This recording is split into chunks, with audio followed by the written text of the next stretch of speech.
yung pinapaabangan ko sa inyo nakaraan na dalawang klase ng ating yellow light, no? Yung halimbawa green na dire-diretso ka tapos biglang nag-yellow light.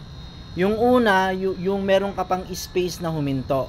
So tandaan, pagka green, tumatakbo tayo ng green at nag-yellow light, pag meron ka pang space na huminto dun sa stop line, on the clear mark line sa stop line na hindi mo matatapakan yung pedestrian lane at hindi mo mapupuntahan yung yellow box, dapat kang huminto pagka ikaw ay tumatakbo sa isang traffic light na biglang nag-yellow.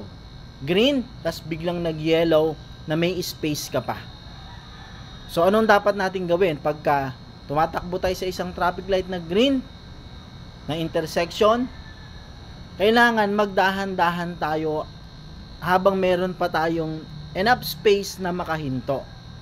So, yun yung isa sa dapat natin gawin during na tumatakbo tayo ng green light at biglang nagdilaw. Pag may space ka pa, alalay ka para makahinto dun sa clear mark line na hindi mo maapakan yung pedestrian lane at hindi ka pupunta doon sa yellow box na bawal hintuan yung mga yan. Road and Machine Care, laging magtagubilin sa ating pagbiyahe, laging maging caring sa ating pagmamaneho.